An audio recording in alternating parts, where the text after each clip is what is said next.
السلام علیکم ناظرین، ڈرامہ سیریل ماں نہیں ساس ہوں میں کی نیکسٹ ایپیسوڈ میں دکھایا جائے گا کہ عدالت میں جب سلمان کا وکیل یہ کہے گا کہ ہمیں کیا پتا کہ یہ وہی اریج ہے جو بچپن میں گم ہو گئی تھی یا کوئی اور لڑکی اریج کا روپ دھار کر اس پراپرٹی کی لالچ میں اس خاندان میں آ گھسی ہے اور ہم سے سب کچھ لوٹ کر ہمیں کنگال کرنا چاہتی ہے۔ اس بات پر عروج اور مہرین تھوڑی دیر کے لیے پریشان تو ضرور ہو جائیں گے، کیونکہ سچ میں ان کے پاس کوئی ایسا ثبوت تو ہے نہیں کہ عروج ہی اریج ہے جو بچپن میں کھو گئی تھی، یعنی کہ مہرین اور وقار کی بیٹی۔ لیکن عروج نے بھی جو وکیل کیا ہے وہ بہت سمجھدار ہے اور وہ ایسی بات کر جاتا ہے کہ سلمان اور ادریس کو تو سانپ سونگھ جائے گا۔ وکیل کہے گا کہ ٹھیک ہے، مان لیا کہ یہ عروج وہی اریج نہیں ہے، چلیں اسے سائڈ پہ کر دیں، پھر بھی آپ تو اس تمام پراپرٹی کے وارث نہیں بنتے کیونکہ آپ ادریس اور شائستہ کے بیٹے ہیں، جبکہ یہ ساری پراپرٹی وقار نے اپنی بیوی اور بیٹی کے نام کی تھی، تو ابھی ان کی بیوی زندہ ہے مہرین، تو وہ اس کی اکلوتی وارث ہوئی۔ سلمان کو تو یہ پوائنٹ سن کر بہت ہی زیادہ غصہ آئے گا کہ اس وکیل کو یہ بات کرنے کی کیا ضرورت تھی، اور وہ سوچے گا کہ کاش ابھی کچھ عرصہ مہرین کا بیٹا ہی بنا رہتا تاکہ یہ تمام پراپرٹی تو عزت سے مجھے مل جاتی، اس طرح عدالتوں کے چکر نہ لگانے پڑتے اور پراپرٹی سے بھی ہاتھ دھو بیٹھتا۔ ادریس اور شائستہ کو بھی سب کچھ اپنے ہاتھوں سے جاتا ہوا لگے گا، تو ادریس کے شیطانی دماغ میں آئیڈیا آئے گا کہ مجھے عروج کو اتنا ڈرا دینا چاہیے کہ وہ عدالت تک دوبارہ کبھی آئے ہی نہ اور ڈر کر گھر بیٹھ جائے۔ تو وہ اسی شوٹر کو پھر سے ہائر کرے گا جس نے پہلے بھی عروج پر شوٹ کیا تھا، لیکن گولی سلمان کو لگ گئی تھی، اور اسے کہے گا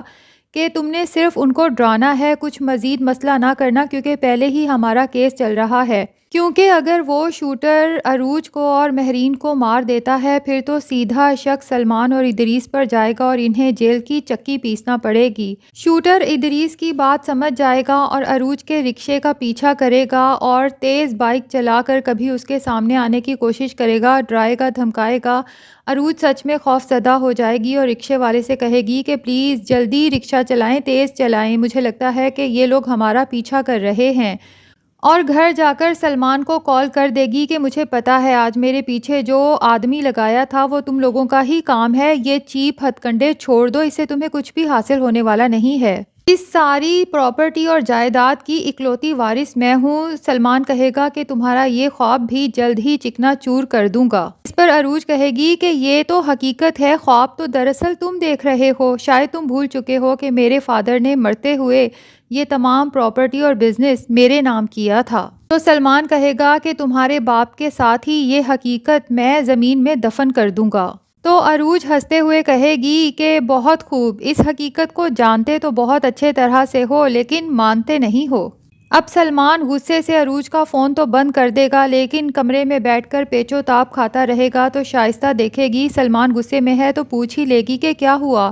وہ بتائے گا کہ کس طرح سے عروج نے اسے کال کر کے دھمکیاں دی ہیں، تو شائستہ کہے گی کہ تمہیں یہ بات بھی وکیل کو بتانی چاہیے، ہو سکتا ہے کہ اس بات کو بھی ہم عروج کے خلاف استعمال کر سکیں۔ لیکن سلمان کہے گا کہ میں نے یہ بات وکیل کو بتائی تھی اور وہ کہہ رہا تھا کہ آپ کی بیوی ہے، آپ کو کال کر سکتی ہے، اس کا پورا حق ہے۔ تو شائستہ کہے گی کہ یہ کانٹا بھی جلدی نکل جائے گا کیونکہ اس نے سوچ رکھا ہے کہ جیسے ہی یہ پراپرٹی وغیرہ کا معاملہ ختم ہوگا اس کے ساتھ ہی میں سلمان سے کہوں گی کہ وہ عروج کو ڈائیورس دے دے اور ہم اس کی شادی کسی اور لڑکی کے ساتھ بڑی دھوم دھام سے کریں گے۔ اب جب عروج اور مہرین گھر پہنچیں گے تو مہرین تو بہت غمزدہ ہوگی، جس پر نسیمہ کہے گی کہ ابھی آپ کا کوئی نقصان تو نہیں ہوا نا، اللہ خیر کرے گا، سب کچھ آپ کو مل جائے گا۔ لیکن مہرین کہے گی کہ نسیمہ بہن، نقصان تو ہوا ہے، محبت کا نقصان ہوا ہے، اعتبار کے ٹوٹ جانے کا نقصان ہوا ہے، کیونکہ مہرین کو تو سلمان پر اندھا اعتبار تھا اور اس سے ٹوٹ کے محبت کرتی تھی، اور سلمان بھی تو ایسا ہی تھا،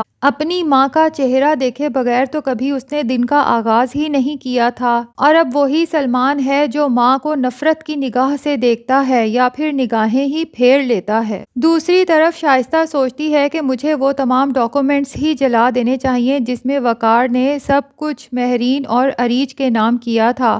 تو وہ تمام ڈاکومنٹس جلا کر اپنے شوہر اور بیٹے سے کہتی ہے کہ بس ایک دفعہ ہم یہ کیس جیت جائیں، اس کے بعد ہر چیز پہ ہماری ملکیت کی مہر لگ جائے گی۔ اور ہوگا بھی یہی۔ اگلی پیشی پر عروج سے اور مہرین سے پوچھا جائے گا کہ وقار صاحب نے آپ کے نام یہ سب کچھ کیا تھا، اس کی کچھ ڈاکومنٹیشن تو ہوگی، تو وہ ڈاکومنٹس آپ عدالت میں پیش کریں۔ لیکن وہ ڈاکومنٹس مہرین اور عروج کہاں سے لے کر آئیں، جبکہ اس سب پر تو شائستہ نے قبضہ کر لیا تھا، کیونکہ مہرین کی تو دماغی حالت ایسی تھی نہیں کہ اسے کچھ ہوش ہوتا، اور اس کا فائدہ اٹھا کر شائستہ نے وہ تمام ڈاکومنٹس اپنے قبضے میں لے لیے تھے۔ تو ناظرین، عروج اور مہرین کا وکیل بھی کافی ہوشیار ہے، تو دیکھنا یہ ہے کہ وہ اس مسئلے کا کیا سولوشن ڈھونڈتا ہے۔ یہ سب ہمیں پتہ چلے گا آنے والی ایپیسوڈ میں۔ اگر آپ اس ڈرامے سے اپڈیٹڈ رہنا چاہتے ہیں تو جلدی سے ہمارے چینل کو سبسکرائب کر لیں۔